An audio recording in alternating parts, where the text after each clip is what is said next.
And I love your tie. Yes? What's your current schedule for reviewing the proposals and selecting developers? All right, I'll just repeat your question. So what is the current schedule for reviewing the proposals and selecting a developer? We are currently in the review process. We received 5 proposals. We've interviewed the bidders. We're now undergoing a very comprehensive evaluation of the projects. And my expectation is that we will announce a winning bidder or bidders, depending upon how we do this, in the first to second quarter of next year. Yes? What criteria are you using to determine the best candidate for the project? All right, okay, you don't mind if I'm repeating your questions. What criteria are we using to select the best developer for the project? Well, I mentioned some, but let me mention 4 or 5 that are important. Number 1, do you have the wherewithal to do the project? Do you have the financing capability? Because understand that NYPA is not going to own or construct or operate the project. This is likely to be constructed, owned, and operated by a private developer or several private developers. NYPA will purchase the power from it.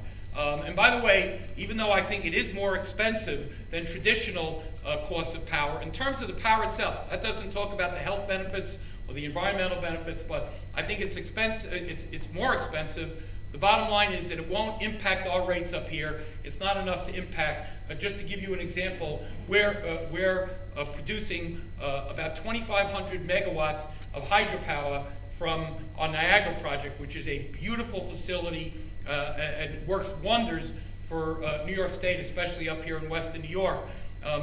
If we did the largest project here, it would only be 500 megawatts. When you blend that into our rates, and by the way, we have frozen our hydro rates for the last 2 years now, and we just extended it at least through the end of this year, which is an extraordinary thing on its own. It's not really going to impact rates to any great deal.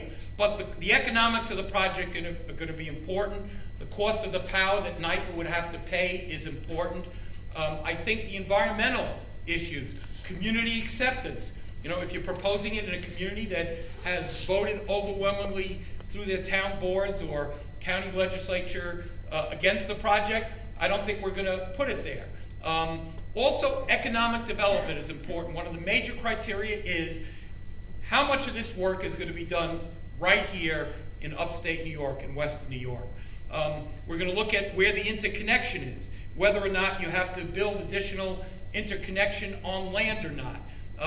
What other experience you've had, what machines are you buying, where are you buying them from. So these are a lot of the criteria. I've got a full team of people that are evaluating this proposal, and as I said to this gentleman, hope to announce a decision first or second quarter of next year. Take a couple of more questions. Yes? You said that the hydropower, you don't want to take that downstate, but yet the Senate and the Assembly Energy Committees both wrote bills to take the 445 megawatts of power from Western New York power companies and put it into the power for jobs that would go across the state and not stay in Western New York.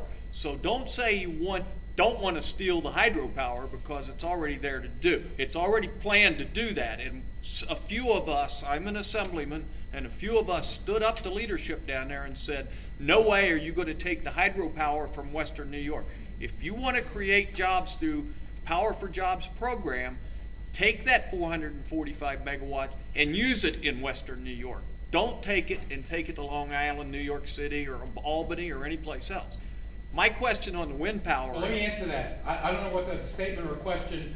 That was a statement, oh, but okay. Go ahead. That's well, I agree with you that we have no interest in taking upstate resources and sending it throughout the state.